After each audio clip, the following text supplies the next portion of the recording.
Hallo, hier ist Franka von Mädels an die Bässe. Schön, dass ihr wieder dabei seid. Ich habe heute einen schnellen Tipp für euch. Ich habe es vor vielen Jahren zufällig in einer Buchhandlung entdeckt und es begleitet mich seitdem immer im Proberaum oder wenn ich zu Hause spontan Basslinien schreiben will. Und es hat mir sehr viel Sicherheit gegeben und das, ohne dass ich irgendwelche Theorie büffeln musste oder mir die erarbeiten musste. Es handelt sich um dieses Buch hier, Bassakkorde kompakt. Akkorde für Bassgitarre in Noten- und Griffbildern. Und das sagt auch schon sehr viel über das Buch aus. Also man findet hier einfach als Mini-Nachschlagewerk alle möglichen denkbaren Akkorde, die man so auf Gitarre spielen kann. Die sind angeordnet nach der Reihenfolge in der Tonleiter, also C, D, E, F, G, A, H. Ansonsten kann man aber auch hier im Akkordregister hinten nochmal nachschlagen, auf welcher Seite sich welcher Akkord befindet, wenn man die schnell finden möchte. Und es ist so aufgebaut. Wir machen das mal am Beispiel von D-Dur. Oben sieht man immer, wie der Akkord heißt, wie es dann auch ausgesprochen wird, Dur-Dreiklang hier. Und dann sieht man, wie es im Notenbild aussehen würde. Das muss einen aber gar nicht unbedingt interessieren, sondern dann hilfreicherweise sieht man dann hier das Griffbild auf dem Bass. Die Bünde sind mit römischen Ziffern markiert und die Saiten stehen auch nochmal am Rand und so weiß man genau, aha, auf der A-Seite im 5. Bund ist das D. Das passt als Grundton natürlich zum D-Dur-Dreiklang. Dann auf der D-Seite im 4. Bund ist das Fis und im 2. Bund auf der G-Seite ist das A. Man sieht auch alle möglichen Töne, die um diese passenden Töne drumherum sind, kann sich also auch noch weiter auf dem Griffbrett orientieren und das ist extrem gut. Das heißt, wir haben hier schon mal ein gewisses Schema, das werde ich euch jetzt mal praktisch auf dem Bass zeigen. Im Buch haben wir eben gesehen, dass zum D-Dur-Akkord folgende Töne passen. Ich zeige es jetzt nochmal hier am Bass. Also natürlich das D als Grundton, das finden wir auf dem 5. Bund auf der A-Seite. Dann geht es rüber zum 4. Bund der D-Seite und dann zum 2. Bund der G-Seite. Wir haben hier also D, Fis und A, die zu D-Dur passen. Ich spiele das Ganze jetzt mal im Zusammenhang mit der Gitarre. Mal gucken, wie es so klingt.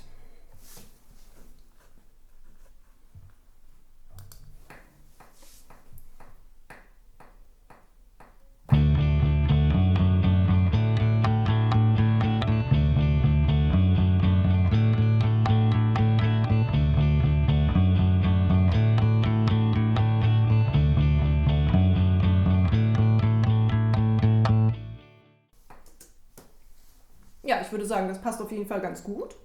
Es sind schon 2 Töne mehr drin als nur der Grundton und man hört, es harmonisiert tatsächlich. Jetzt können wir damit natürlich noch einiges anstellen. Erstens können wir mal die Rhythmik einfach ein bisschen variieren, dass wir nicht nur die Achtelnoten durchspielen, sondern einfach rhythmisch ein wenig das Ganze variieren.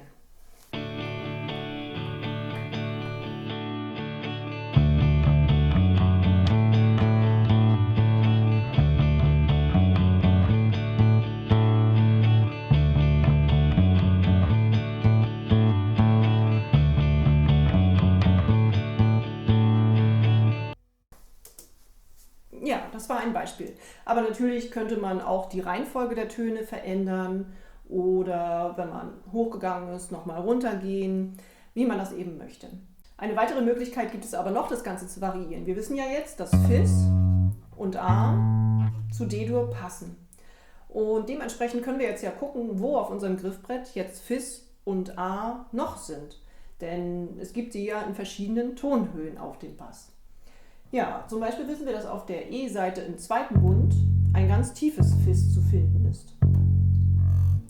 Und wir wissen auch, dass auf dem 5. Bund auf der E-Seite ein tiefes A zu finden ist. Und dementsprechend ist es auch hier im 7. Bund auf der D-Seite.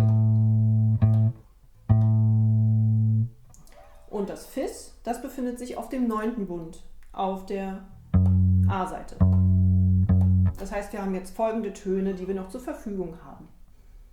D, Fis, A, wie gehabt, dann hier das Fis und hier das A, hier das A und hier nochmal ein Fis. Das Ganze können wir jetzt natürlich auch in eine Basslinie packen. Das können wir jetzt mal machen.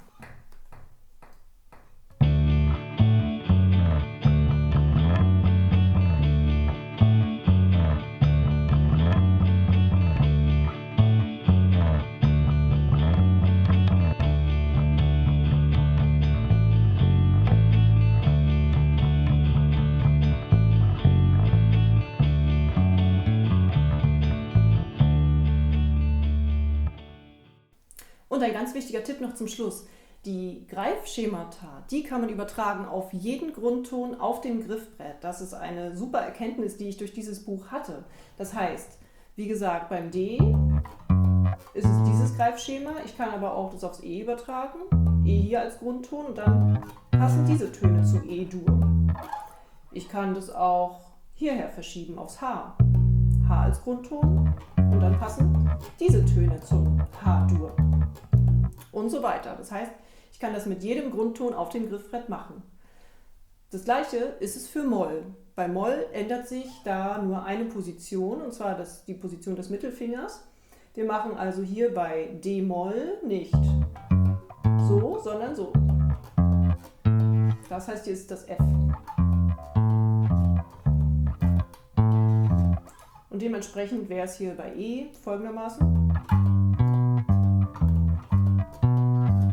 Und so weiter, auch wieder aufs ganze Griffbrett übertragbar. So könnt ihr zum Beispiel auch testen, wenn ihr gerade gar nicht wisst, das ist ja jetzt eigentlich Moll oder Dur, testet ihr einfach aus, welcher Ton klingt dazu harmonisch und schon wisst ihr es. Und ich glaube, das kann euch echt enorm helfen. So, also das lag mir jetzt wirklich am Herzen, euch das nahezulegen, weil es mich wirklich enorm vorangebracht hat, als ich damals dieses Buch gefunden habe. Ja, probiert es mal aus im Bandkontext oder einfach auch zu Hause.